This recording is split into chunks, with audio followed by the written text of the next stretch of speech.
up, Sauce Gang, and welcome back to the channel. Hot Sauce Beats here with another banger oversimplified reaction, and today we are jumping back into the American Civil War and checking out their video, The American Civil War Part 2. Last week we checked out Part 1, absolutely amazing. Blew my mind at actually how much I forgot about the Civil War, and leave it to Oversimplified, the best history teacher in mankind, to remind us and teach us even new stuff. So I'm beyond hyped to jump back into this and get my learn on today. But before we do, make sure you show Oversimplified some love by subscribing to their channel. And if you enjoyed my reaction, smash that subscribe button because it greatly helps. But enough talking, let's get to reacting and roll that bomb ass intro. Hot Sauce Beats is finally here. Hot Sauce Beats is finally here. Eat, sleep, make beats. Eat, sleep, make beats. Hot Sauce Beats. Woo, woo. Okay, I'm ready, babe. I'm ready. Did I just call you guys babe? I think I did. It's kind of As the Union sus. struggle to take control in the East continued, elsewhere, the war raged on. The Confederates attempted an invasion of And where we had left off prior, the North had basically just gotten their first win in a battle, because it was kind of looking like the South was going to run away with this. hoping the state as a whole would join them, but they were pushed back. The Indian Territory saw Native American tribes ally with one side or the other in the hopes of securing rights after the war. Along the Mississippi, General Ulysses S. Grant remained one of the few Union generals scoring major victories. With his best pal, General Sherman, by his side, Grant led his armies down the Mississippi to the Confederate stronghold of Vicksburg. Both sides knew that if Vicksburg fell, the Confederacy would be split in two, and the Confederates prepared for an intense defense of was that like their main way to get across the river, I'm the guessing? city.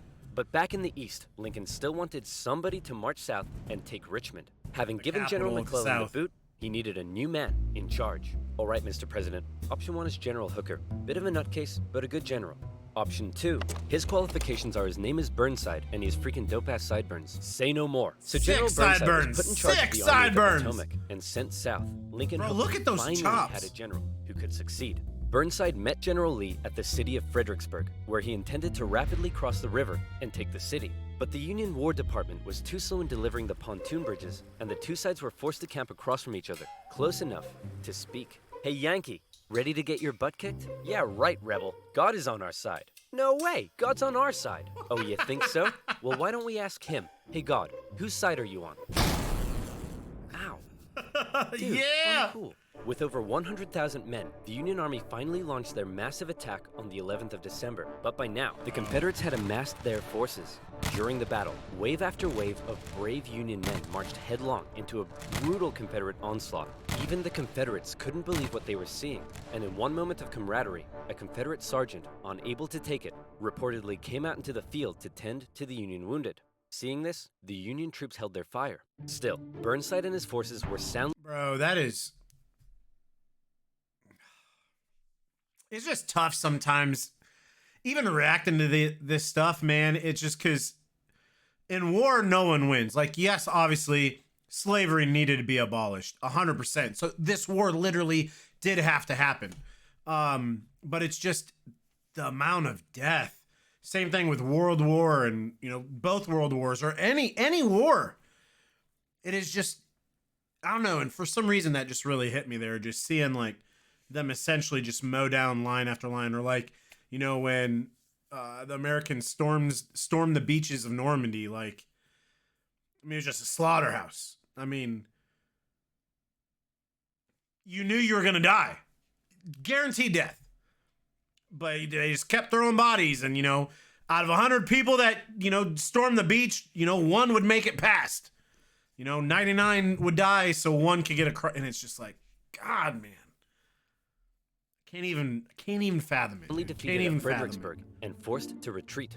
Lincoln's popularity. This is coming from someone who was in the military for 11 years. Plummet, especially as the winter heading into 1863 was bad. The winter camps were rife with disease. The food was less than appealing.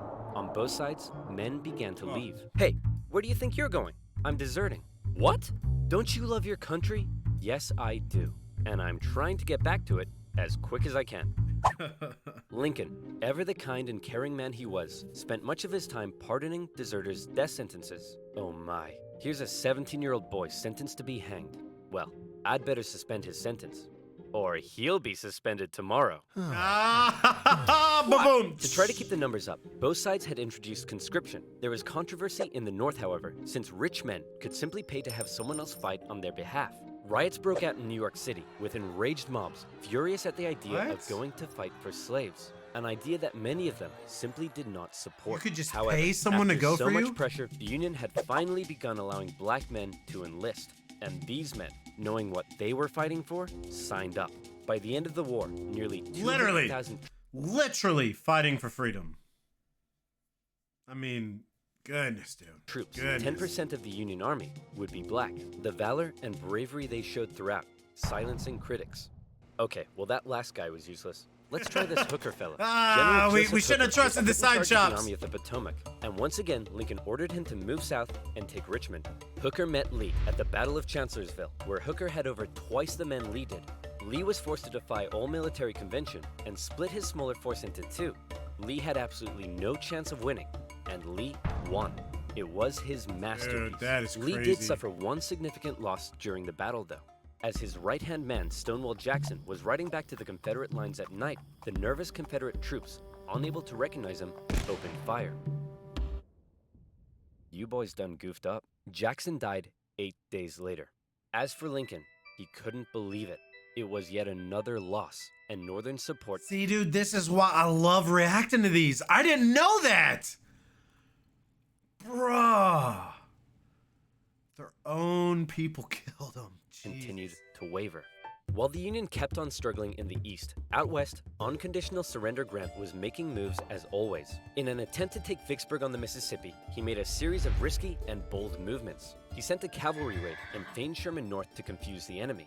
Then, aided by a fleet of ironclads on the river, he raced his army south to cross the Mississippi. Aware that the terrain to the north was restrictive, instead, he strategically moved northeast, hitting Vicksburg's supply line and defending his rear from Confederate armies in Jackson. Once he reached Vicksburg, the Confederate defense became hardened, and Grant was forced to settle in for a month-long siege, during which time he got rather bored. Despite not taking the city, Lincoln loved it and encouraged Grant to hold firm. It would only be a matter of time before the Mississippi was in Union hands.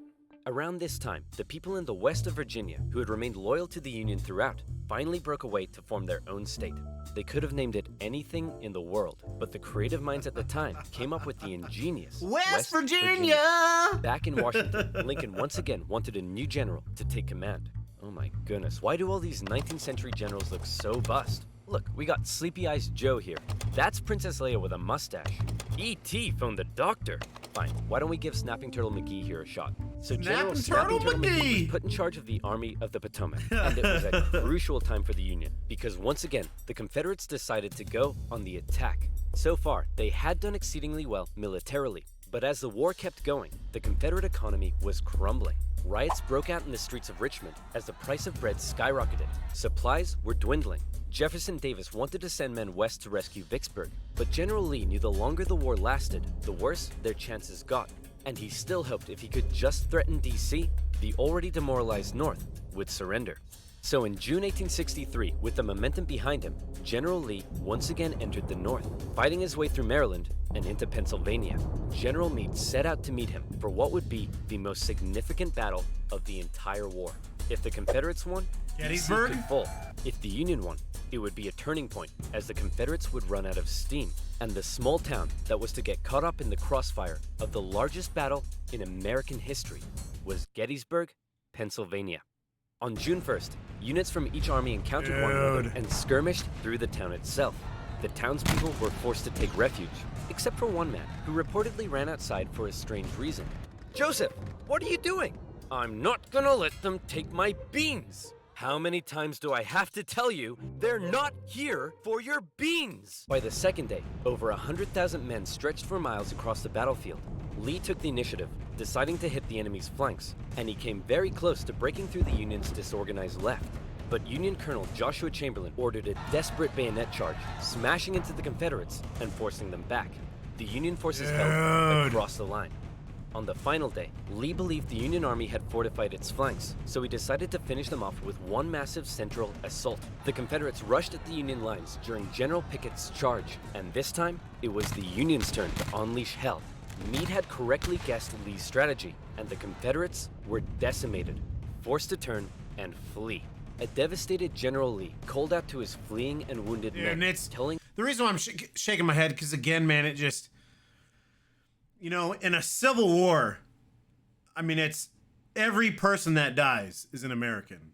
You know, yes, obviously, you know, the South, you know, it's a good thing the South did not win, but still, I mean, every person that died, whether they were, you know, from the North or South, was still an American. And it's just, I don't know, I just can't get over that endless hope of just rushing a line knowing you're gonna die, like just running into gunfire. I can't wrap my brain around that. And, you know, a lot of these were kids.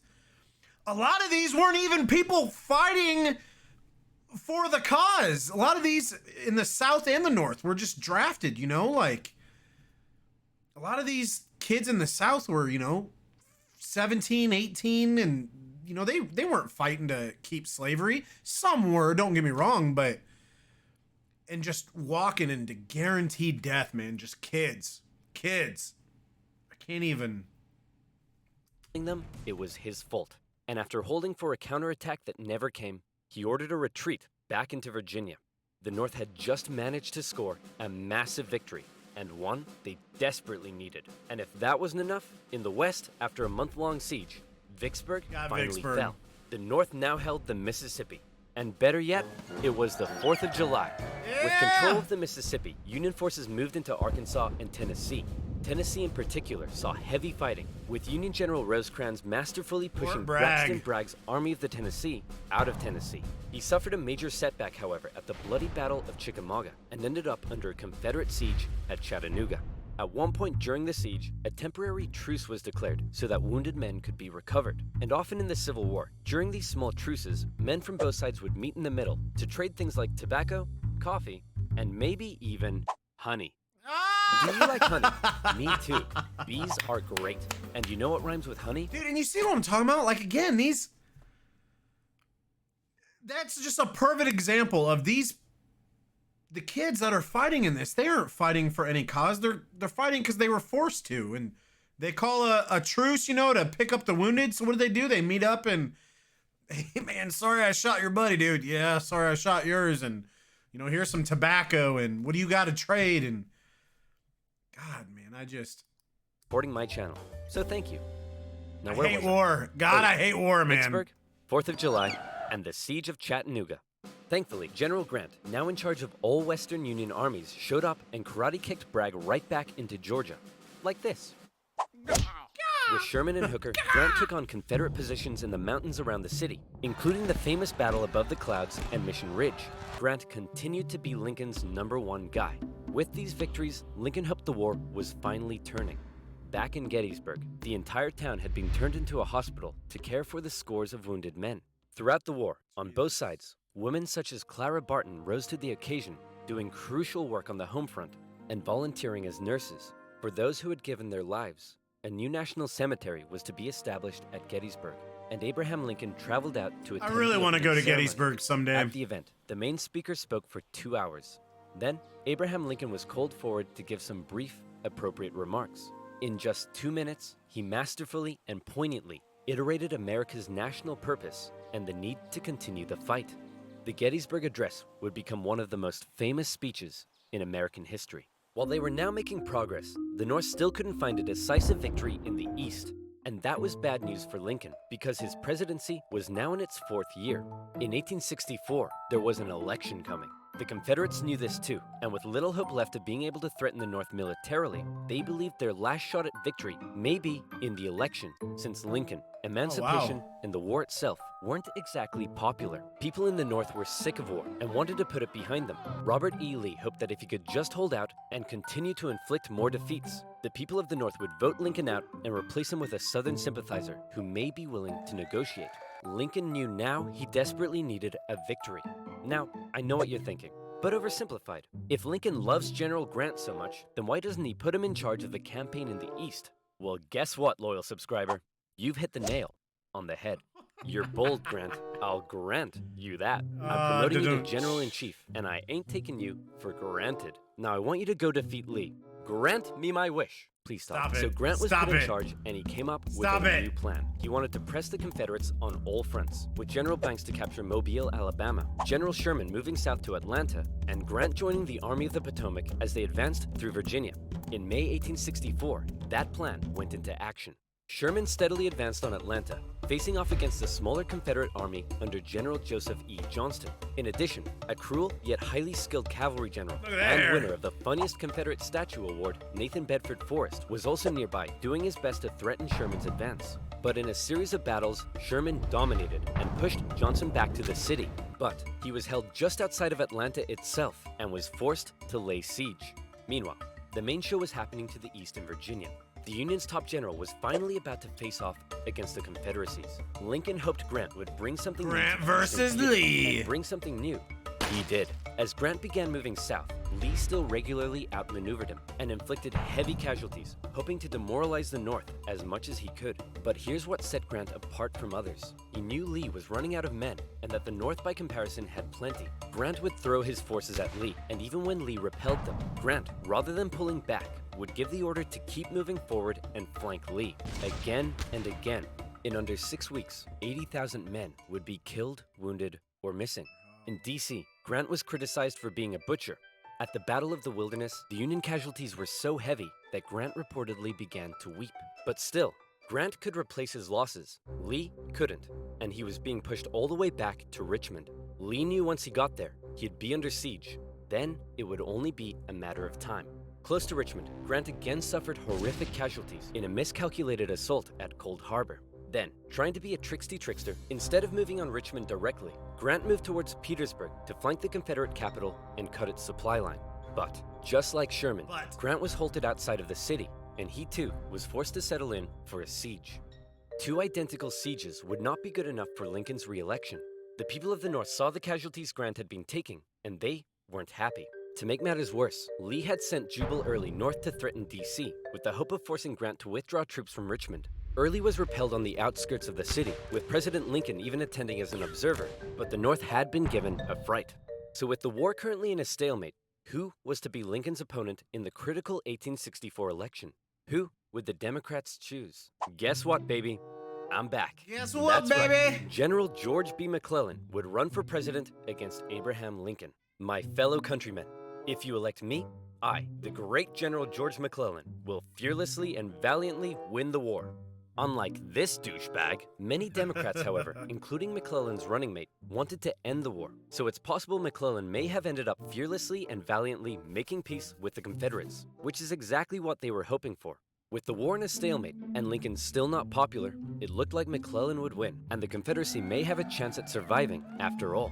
Lincoln himself said that without some kind of major victory, it seemed exceedingly probable that this administration will not be re-elected. Well, fret not, Abe, because if it's a major victory you want, it's a major victory you'll get. Atlanta had been under siege by General Sherman for just over a month. After a number of battles around the city, Sherman sent a force south to sever the city's supply line, and Confederate General Hood was forced to abandon it. Oh, let's go! one We of the got Atlanta, Confederacy's most baby! important cities had fallen into Union hands. For many, it was clear that the Confederacy's defeat was now inevitable, and the war would soon be over. When the final results came in, Lincoln had won with an electoral college landslide, with the troops in particular voting overwhelmingly for Lincoln, which must have been touching for their commander-in-chief. Hey man, looks like you lost. No hard feelings? I didn't lose. I merely failed to win. In January, Lincoln involved himself heavily in ensuring the 13th Amendment made it through Congress. In a narrow and historic vote, the amendment passed. Slavery would now be constitutionally banned throughout the nation. Black men and women, watching the vote from the galleries, knew the work had only just begun. A couple months later, at his second inauguration, with victory right around the corner, he didn't celebrate, he didn't gloat. Instead, he emphasized the need for reunification and binding up wounds. To him, Americans, North or South, were to again be compatriots. However, listening to Lincoln speak that day was a man who had no interest in reunification, John Wilkes Booth. An actor living in D.C. was also a deep Southern sympathizer, and as the war turned against the Confederacy, depressed and full of hate, he was already plotting his revenge on the man he held responsible. With further Confederate losses, it was pretty clear at this point who would win. But still, Jefferson Davis showed no sign of giving in. The North were frustrated to see the conflict being dragged out. Why waste more lives? In Atlanta, General Sherman believed he had the key to forcing the Confederacy's hand. He had an unusually modern concept that an army could only survive with the support of the people. Strike at the people, and the army collapses. Sherman decided to do something unprecedented. He would remove his 62,000 men from their supply line and march through the heartland of the Confederacy, where they would live off the land. There, they would wreak havoc. As they marched, they tore up railroads, burned farms, and destroyed communication lines. They also liberated thousands of slaves. The damage done was estimated at $1.4 billion. The tactics were cruel, but to Sherman, it was better than losing yet more men in battle. In December, he reached Savannah, Georgia, but he wasn't done yet. Next, he turned north to inflict his punishment on the first state to secede, South Carolina. As he moved, he came ever closer to General Lee's army, still holding out at Petersburg.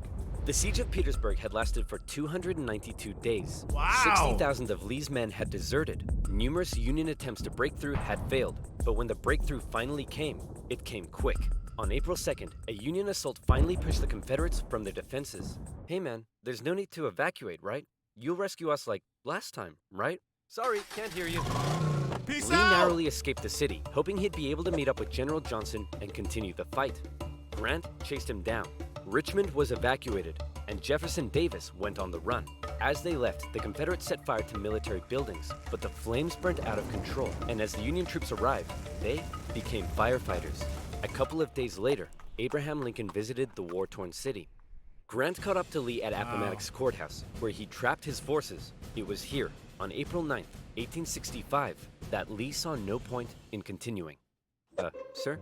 Listen, bub. I drank a bit too much last night, and now I'm hanging like a fruit bat on a hot day. So whatever you have to say, I don't want to hear it. General Lee says he wants to surrender. Hot diggity dog! Hot diggity Grant and dog! Lee met in the home of a nearby farm family, owned by a man who had tried his best to escape the Civil War years earlier, Wilmer McLean. All right, can we all just hurry up and get this over with? Martha, not now! Stop it, Martha! I'm cleaning. Do you want us to get rats? Grant and Lee, after years of war, now spoke respectfully to one another. When Lee left, his face filled with emotion, Grant's men began to cheer, but Grant ordered them to stop. He knew that now was the time for reconciliation. Just over 2 weeks later, General Johnson would surrender to Sherman, ending the war for 89,000 Confederate soldiers in the largest surrender of the war. Not every Confederate state had surrendered, but the war was as good as over. Across the North, church bells rang out and celebrations erupted. In Washington, Lincoln gave a speech from the White House to a jubilant crowd, in which, among various things, he expressed his support for black voting rights. Lincoln had seen the nation through its deepest crisis. The presidency had visibly aged him. He had lost over 20 pounds. He said sometimes, "I think I am the tiredest man on earth." I'm not sure tiredest is a word, but geez, the man's exhausted. Cut him some slack. On a carriage ride with Mary, Lincoln clearly was looking forward to being a president in a time of peace. He was apparently very cheerful, surprising his wife, and he told her that between the war and the loss of their son, they'd both been very miserable. Now, it was time to be happy. On the evening of April 14th, Lincoln attended a play with his wife and some friends at Ford's Theater. It was a comedy, and the president appeared to be enjoying it very much. In a nearby bar, John Wilkes Booth swallowed 2 glasses of brandy. He slipped quietly into the president's booth and awaited for the audience's laughter to rise. The president was shot in the back of the head.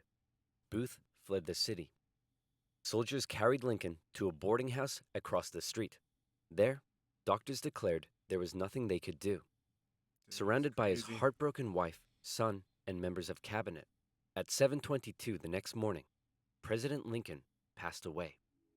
Never before had a president been murdered. A shocked nation mourned as a 12-day funeral procession carried Lincoln back to his home in Springfield, Illinois. On April 26th, Union cavalry found John Wilkes Booth in a barn in Virginia, where he was shot. Not long after, Confederate President Jefferson Davis was also tracked down and arrested. Imprisoned for 2 years, he was eventually released. The North didn't want to put him on trial for fear the jury may rule that Southern secession had in fact been legal. To ensure reconciliation, President Lincoln other Confederate generals and politicians were allowed to re-enter life in the now restored Union.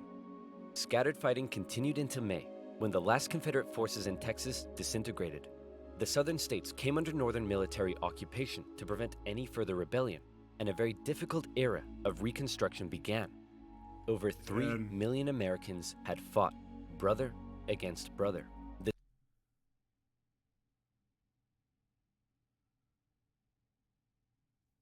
2/3 died from disease.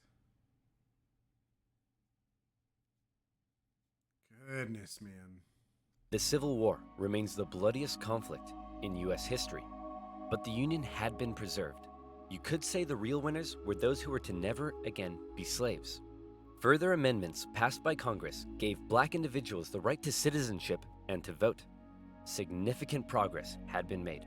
However, entering into the 20th century, it was clear the fight for equality would continue.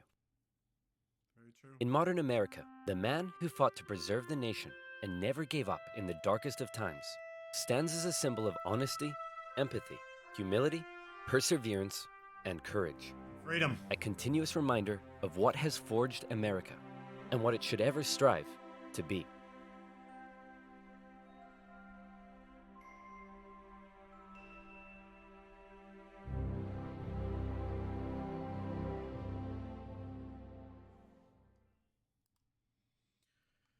Whoa, let me bring you in, Sauce Gang. Dude, that is one of my favorite oversimplifieds. I'd say it's a top 5, maybe even a top 3 when I've seen. I loved it. You know, especially being an American, you know, this was such a crucial time in our history, was to abolish slavery and stop the South from continuing slavery. And I mean, just goodness, if the South would have won, who knows what the world would look like, you know? I mean, who knows if we would have gotten involved in World War I or World War II, or slavery would probably still be here. And I don't know, but Oversimplified did an amazing job. Touche, sir. Yeah, I don't know, man. It's still just tough seeing how many people died, and it's just crazy. 2/3 from disease.